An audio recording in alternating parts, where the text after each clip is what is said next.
Sed imitadores de mí, así como yo de Cristo. Os alabo, hermanos, porque en todo os acordáis de mí y retenéis las instrucciones tal como os las entregué. Pero quiero que sepáis que Cristo es la cabeza de todo varón, y el varón es la cabeza de la mujer, y Dios la cabeza de Cristo. Todo varón que ora o profetiza con la cabeza cubierta afrenta su cabeza.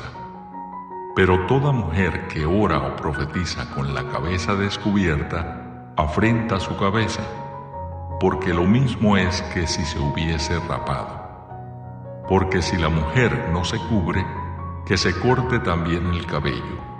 Y si le es vergonzoso a la mujer cortarse el cabello o raparse, que se cubra, porque el varón no debe cubrirse la cabeza, pues él es imagen y gloria de Dios, pero la mujer es gloria del varón, porque el varón no procede de la mujer, sino la mujer del varón, y tampoco el varón fue creado por causa de la mujer, sino la mujer por causa del varón. Por lo cual la mujer debe tener señal de autoridad sobre su cabeza por causa de los ángeles. Pero en el Señor ni el varón es sin la mujer, ni la mujer sin el varón. Porque así como la mujer procede del varón, también el varón nace de la mujer, pero todo procede de Dios. Juzgad vosotros mismos. ¿Es propio que la mujer ore a Dios sin cubrirse la cabeza? La naturaleza misma no os enseña que al varón le es deshonroso dejarse crecer el cabello. Por el contrario, a la mujer dejarse crecer el cabello le es honroso, porque en lugar de velo le es dado el cabello. Con todo eso, si alguno quiere ser contencioso, nosotros no tenemos tal costumbre ni las iglesias de Dios. Pero al anunciaros esto que sigue, no os alabo, porque no os congregáis para lo mejor, sino para lo peor. Pues en primer lugar, cuando os reunís como iglesia, oigo que hay entre vosotros divisiones, y en parte lo creo, porque es preciso que entre vosotros haya disensiones para que se hagan manifiestos entre vosotros los que son aprobados. Cuando pues os reunís vosotros, esto no es comer la cena del Señor, porque al comer cada uno se adelanta a tomar su propia cena, y uno tiene hambre y otro se embriaga. Pues ¿qué? ¿No tenéis casas en que comáis y bebáis? ¿O menospreciáis la iglesia de Dios y avergonzáis a los que no tienen nada? ¿Qué os diré? ¿Os alabaré?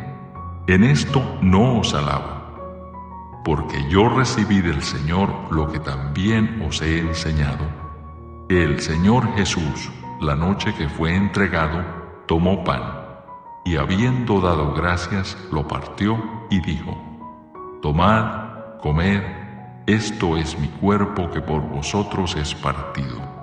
Haced esto en memoria de mí. Asimismo, tomó también la copa, después de haber cenado, diciendo: Esta copa es el nuevo pacto en mi sangre. Haced esto todas las veces que la bebiereis en memoria de mí. Así pues, todas las veces que comiereis este pan y bebiereis esta copa, la muerte del Señor anunciáis hasta que Él venga. De manera que cualquiera que comiere este pan o bebiere esta copa del Señor indignamente, será culpado del cuerpo y de la sangre del Señor. Por tanto, pruébese cada uno a sí mismo, y coma así del pan y beba de la copa, porque el que come y bebe indignamente, sin discernir el cuerpo del Señor, juicio come y bebe para sí. Por lo cual hay muchos enfermos y debilitados entre vosotros, y muchos duermen. Si pues nos examinásemos a nosotros mismos, no seríamos juzgados, mas siendo juzgados, somos castigados por el Señor, para que no seamos condenados con el mundo.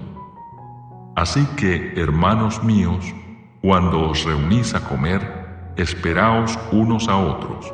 Si alguno tuviere hambre, coma en su casa, para que no os reunáis para juicio. Las demás cosas las pondré en orden cuando yo fuere.